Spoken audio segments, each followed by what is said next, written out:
Mathilde Panot, Taha Bouaf, journaliste, militant de la France Insoumise, un temps investi par la NUPES à Vénissieux, qui a été soupçonné de violences sexistes et sexuelles et qui a donc fini par retirer sa candidature. Il prend la parole hier sous forme de lettre et il raconte que lors d'une rencontre, d'une discussion entre Taha Bouaf, Clémentine Autain et vous-même, qui étiez présente à cette réunion, il dit que LFI, et en particulier Clémentine Autain, aurait voulu maquiller en quelque sorte les vraies raisons de son départ et mettre cet abandon sur le compte d'attaques racistes de la droite et de l'extrême droite. Clémentine Autain lui aurait demandé, je cite Taha Bouaf, de faire un communiqué pour dire qu'il retirait sa candidature à cause des attaques racistes. Vous étiez à cette rencontre, vous êtes donc témoin de cet échange entre Taha Bouaf et Clémentine Autain. Quelle est votre version ? Alors, déjà, je veux dire avec force que personne ne peut croire que Clémentine Autain, qui est une féministe extrêmement impliquée et engagée, personne ne peut croire qu'elle veuille maquiller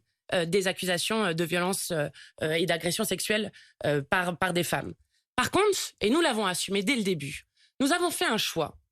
Nous avons fait un choix en ayant donc une commission contre les violences sexistes et sexuelles, et nous sommes un des rares mouvements politiques du pays à avoir ce type de comité. Ce type de comité prend un principe, et qui est un principe, j'entends, qui est arbitraire, qui est d'entendre la parole des femmes, et donc de prendre des mesures conservatoires lorsqu'il y a des accusations. Il y a eu 2 accusations contre Taha Bouaf. Nous avons donc pris une mesure conservatoire qui était de lui demander de ne pas être investi, puisqu'il n'était pas encore investi, donc pas désinvesti, mais de ne pas être investi comme candidat, puisqu'il y avait ces 2 accusations que portaient des femmes.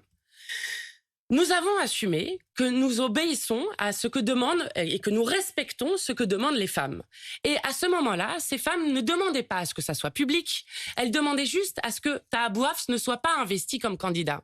Et je crois que nous avons raison de respecter les demandes des femmes. C'est une situation qui est difficile, mais nous avons raison lorsque des femmes nous demandent de ne pas communiquer publiquement. Mais c'est pas là-dessus que je vous interroge, Mathilde. Eh bien si, c'est là-dessus. Non. Mais bien sûr que si. Est-ce que Clémentine Autain a, oui ou non, suggéré à Taha Bouaf de dire qu'il se retirait à cause des attaques racistes, ce qui est faux donc, à cause des attaques racistes qu'il subissait de la droite et de l'extrême droite? Nous avons dit à Taha Bouaf que nous ne dirons pas publiquement pourquoi est-ce qu'il n'était pas investi candidat, puisque c'était la volonté des plaignantes. Est-ce que Clémentine Autain lui a suggéré, est-ce que vous lui avez toutes les deux suggéré de dire qu'il se retirait parce qu'il était victime d'attaques racistes de la droite et de l'extrême droite? Mais c'est pas, en fait, non, c'est pas ça la question, en fait. C'est ma question. Oui, je vous réponds sur cette question-là.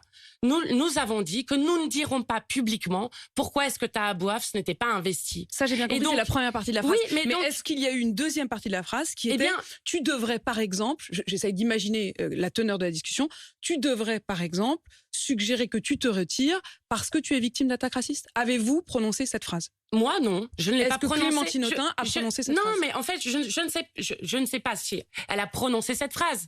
Mais la question, c'est suggéré? Non, nous lui avons dit, nous ne dirons pas publiquement pour les raisons pour lesquelles... J'ai très bien compris ça.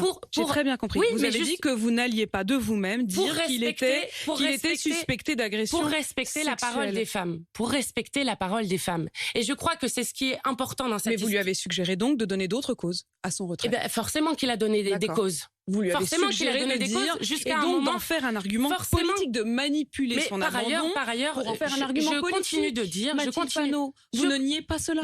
Non, mais écoutez, attendez. On va remettre les choses sur la table. Ce n'est pas maquiller des accusations de violence sexuelle que de respecter la parole la demande des plaignantes. Ce n'est pas maquiller. Fait un argument politique. Oui, alors que vous saviez que ça n'était pas pour ça. Et alors quand ça vous dérange pas? Oui, nous assumons à la réalité qui est non, étrange. nous assumons de respecter la demande des plaignantes. Et vous savez pourquoi les plaignantes nous ont demandé de ne pas le dire publiquement? Justement parce que Taha Bouaf était victime d'attaques racistes immondes. Et je continue de le dire. Et donc, du coup, lui, on peut pas dire qu'il est sexiste parce qu'il serait victime de racisme. Écoutez, est-ce qu'on n'a pas... Non, écoutez, non. Justement. Donc il y a des gens dont on peut dire tiens lui on Madame va le Apolline dénoncer de Baleine, publiquement, vous êtes en train de on va le dénoncer publiquement parce qu'il n'est pas écoutez quoi en fait ça veut dire quoi qu'un homme blanc riche non vous êtes en train de tout mélanger en fait. Non c'est vous non c'est vous qui êtes en train de tout mélanger. Victime c'est les plaignantes on ne va pas le jeter en pâture, c'est ça? Mais en fait c'est pas une question de le jeter en pâture. Est-ce que nous n'avons pas investi Taha? Oui ou non?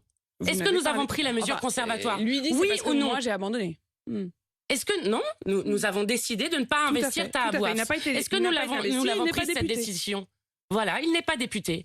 Donc, justement, nous avons fait notre rôle. Et moi, je tiens à dire que je suis fière d'être un mouvement, même si c'est un processus imparfait, même si nous sommes en train de tâtonner sur beaucoup de choses, je suis fière d'être dans un mouvement qui, justement, prend au sérieux cette question-là. Au-delà de ça, il y a quand même une chose nous avons pris au sérieux et nous avons tenu tous nos bouts. Et je ne vous laisserai pas dire ni que Clémentine Autain a couvert des agissements, parce que nous avons pris nos responsabilités. J'ai encore 2 questions importantes. Il dit, d'une part, qu'il ne sait toujours pas ce qu'on lui reproche. Lui avez-vous dit ce que vous lui reprochiez?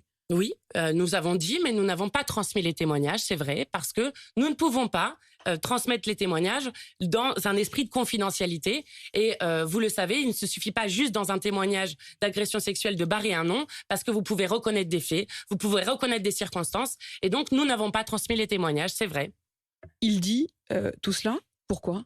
Pourquoi est-ce qu'il dit tout cela si c'est faux? Mais je pense que Taha Bouaf a le droit de se défendre, a le droit de pouvoir continuer sa vie et d'être dans un moment où il y a une vraie difficulté qu'il ne faut pas cacher. Et cette vraie difficulté, c'est que pour l'instant, il n'y a pas de plainte en justice.